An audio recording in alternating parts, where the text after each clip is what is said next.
నమస్కారం అండి. ఎలాగా ఉన్నారు అందరూ? నేను మళ్ళీ మానసిక విషయం మాట్లాడుతున్నాను. ఎందుకని ఈ మనసాక్షి తర్వాత అబద్ధం. ఈ 2 విషయం ఉంటుంది కదా మన లైఫ్‌లో, మన జీవితంలో. సో, ఈ మనసాక్షి ఎలాగా అంటే మనం మనసాక్షికి సపోర్ట్‌గా ఉండాలి.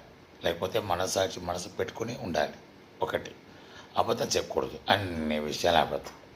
దేవుడి విషయంలో అబద్ధం, మన పని గురించి అబద్ధం, మన రిలేషన్షిప్ గురించి అబద్ధం, మన ఫ్యామిలీ గురించి అబద్ధం, అన్నీ అబద్ధం.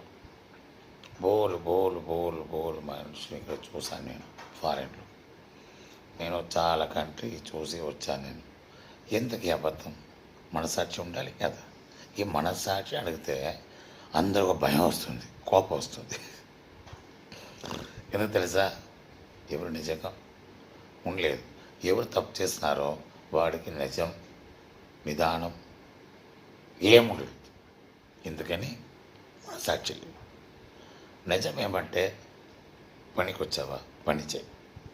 అందరితో కలిసి ఫ్రెండ్లీగా ఉంటావా, అదన్నీ కావాలి.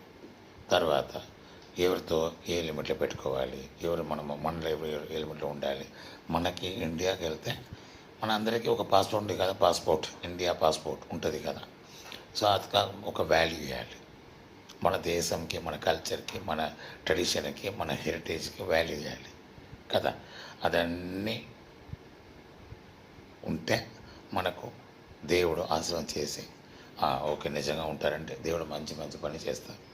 అబద్ధం చెప్పి నాటకాలు బూతుల మాటలు మాట్లాడి నాటకాలు చేసి అదన్నీ మన సాక్షికి మనము నాశనం చేసుకుని అలాగా ఉంటుంది కదా. ఫారిన్లో నేను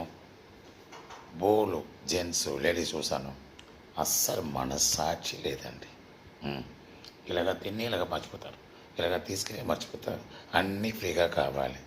తర్వాత ఒక లాస్ట్ క్వశ్చన్ ఉంటుంది, నువ్వు ఏం చేసావు? అర్థమైందా? ఎంత చేసిన తర్వాత ఎలాగ ఉంటుంది, మనసుకి ఎంత బాధ, అది సేమ్ ఆ మనిషికి శాపం అవుతుంది. తర్వాత ఏమవుతుంది? ఆరోగ్య నాశనం అవుతుంది, ఫ్యామిలీ నాశనం అవుతుంది కదా. తర్వాత ఎవరైనా చనిపోతారు, యాక్సిడెంట్ అవుతుంది. ఇదన్నీ ఉండకూడదు.